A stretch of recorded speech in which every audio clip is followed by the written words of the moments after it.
रामायण हमारी हिस्ट्री है और इस बात के अनगिनत सबूत मिल चुके हैं, जिनमें से एक है राम सेतु। आज तक राम सेतु के तैरते हुए पत्थरों के पीछे की वजह दुनिया के तमाम साइंटिस्ट भी ठीक तरीके से पता नहीं लगा पाए हैं। राम सेतु आज से नहीं बल्कि करोड़ों सालों से है, लेकिन बॉलीवुड ने इस पर अब जाकर एक मूवी बनाई है जिसमें कि पहली बार राम सेतु को हमारी हिस्ट्री कहा गया है। और आज हम इस वीडियो में बात करेंगे राम सेतु मूवी के ही कुछ ऐसे फैक्ट्स के बारे में और जानेंगे कि आखिर ये मूवी हमें कैसे 2007 में हुई राम सेतु की कंट्रोवर्सी से जोड़ती है।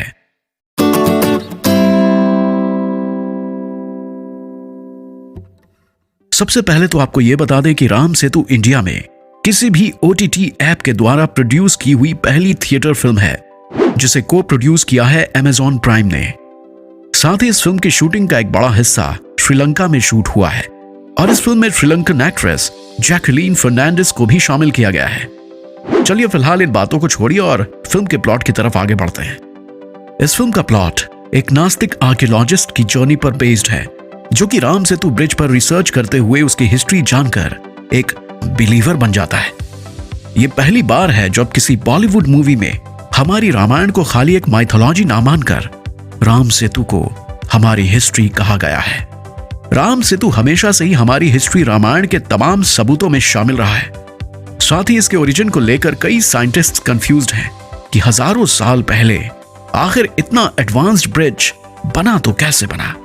इसलिए दुनिया भर के तमाम साइंटिस्ट्स इस राम सेतु के ओरिजिन को लेकर अपनी अलग अलग थ्योरीज देते रहते हैं, जिनमें से एक थ्योरी यह है कि श्रीलंका, जो पहले इंडियन लैंड मास का हिस्सा था, उसके कैल्शियम युक्त रेक्टेंगुलर ब्लॉक्स इस बात का सबूत है कि श्रीलंका 1,25,000 साल पहले इंडियन लैंड मास का ही हिस्सा था और वक्त के साथ टेक्टोनिक प्लेट्स की मूवमेंट की वजह से ये इस तरह से फॉर्म हो गया।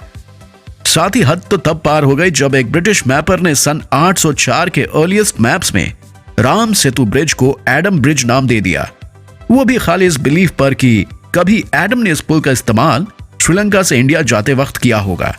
क्योंकि कुछ इस्लामिक स्कॉलर्स के चलते श्रीलंका में मौजूद एक माउंटेन को एडम पीक कहा जाता था।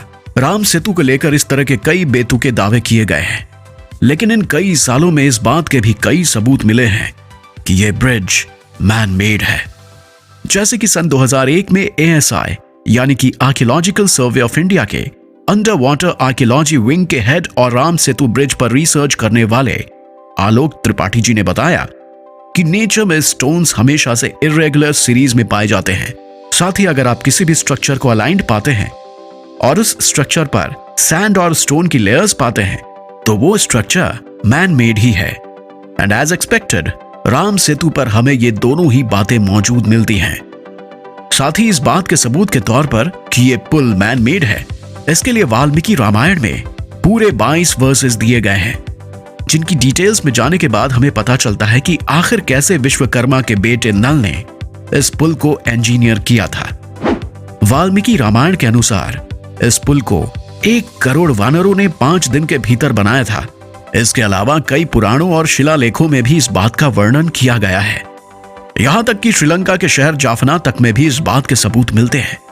अब यहां तक तो सब ठीक था, लेकिन राम सेतु को लेकर असली कंट्रोवर्सी स्टार्ट हुई साल 2005 में, जब यूपीए गवर्नमेंट ने सेतु समुद्रम प्रोजेक्ट का उद्घाटन करके इसको हरी झंडी दिखाई। सेतु समुद्रम प्रोजेक्ट सुनने में जितना सुंदर लगता है, यह प्रोजेक्ट राम सेतु के लिए उतना ही भयावह था। असल में इस प्रोजेक्ट का मकसद था इंडिया के पंबन आइलैंड से श्रीलंका के मन्नार आइलैंड के बीच एक शिपिंग कनाल बनाना, जो कि रिपोर्टेडली ट्रांसपोर्टेशन टाइम को 10 से 15 घंटों तक घटा देता। लेकिन साल 2005 की प्रेस रिपोर्ट्स के अनुसार राम सेतु इस रूट के बीच में आ रहा था, इसलिए इस प्रोजेक्ट के चलते उसको हटाना जरूरी हो गया था, जो कि उन लोगों की फीलिंग्स पर सीधा सीधा हमला था जो खाली राम नाम पे अपनी जान लुटाने को तैयार रहते हैं। साल 2007 में राम सेतु को तोड़ना शुरू भी कर दिया गया था, जिसका बीजेपी और विश्व हिंदू परिषद के साथ साथ कई एनवायरमेंटलिस्ट्स ने इसका जम के विरोध किया, क्योंकि सेतु समुद्रम प्रोजेक्ट की वजह से ना सिर्फ रिलीजियस सेंटिमेंट्स हर्ट हुए, बल्कि ये प्रोजेक्ट एनवायरमेंट के लिए भी उतना ही खतरनाक था। क्योंकि इस प्रोजेक्ट से वहां का इकोलॉजिकल बैलेंस पूरी तरह से डिस्टर्ब हो जाता, जिसके कारण वहां की मैरीन लाइफ पूरी तरह से तहस नहस हो जाती। इस वजह से तमिलनाडु के फिशरमैन्स की तो रोजी रोटी तक छिन सकती थी। अब इतने तगड़े विरोध के बाद यह मैटर जुलाई 2007 में सुप्रीम कोर्ट में पहुंचा, जिन्होंने इस मैटर पर एएसआई का व्यू मांगा। लेकिन साल 2007 और 2008 में एएसआई ने सुप्रीम कोर्ट को एक एफिडेविट देते हुए बताया कि राम सेतु का ब्रिज एक नेचुरल फॉर्मेशन है, और साथ में यह भी साफ साफ कह दिया कि इस पुल के मैन मेड होने का कोई भी सबूत नहीं है। और आगे उन्होंने कहा कि प्रभु श्री राम हिंदू माइथोलॉजी के बाहर एग्जिस्ट ही नहीं करते हैं। अब एएसआई की उस टाइम की रिपोर्ट को देखें तो यह पूरी तरह से बायस्ड लगती है, क्योंकि हमें कई जगह राम सेतु के मैन मेड होने के सबूत पहले ही मिल चुके थे।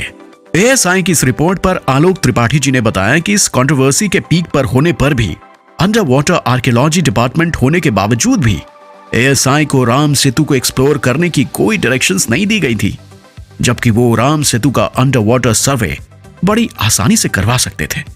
चूंकि ये बात यूपीए गवर्नमेंट को बहुत अच्छी तरह से पता था कि उन्हें यहां पर रामायण से रिलेटेड कोई ना कोई सबूत तो जरूर मिल जाते, शायद इसलिए उन्होंने ऐसा फैसला लिया। राम सेतु के रामायण के वक्त बनाए जाने के भी कई सबूत मिले हैं, जिसके बारे में फॉर्मर जियोलॉजिस्ट एसएम रामास्वामी जी बताते हैं कि वहां के बीचेस की कार्बन डेटिंग रफली रामायण के वक्त से मैच होती है। साथ ही डिस्कवरी प्लस के शो लेजेंड्स ऑफ रामायणा में भी यह बताया गया है कि राम सेतु एक मैन मेड स्ट्रक्चर ही है। राम सेतु में इस्तेमाल हुए पत्थर अब भी पानी में तैरते हुए दिखाई देते हैं।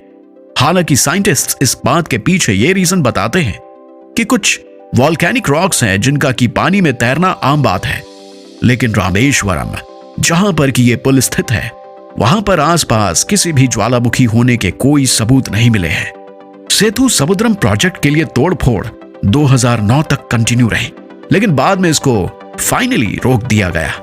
आज भी अक्टूबर 2022 तक राम सेतु ब्रिज को पूरी तरह से हमारी देश की धरोहर नहीं माना गया है, जिसकी वजह से वहां पर जाने वाले भक्तों के लिए अब भी सुविधाओं की कमी है।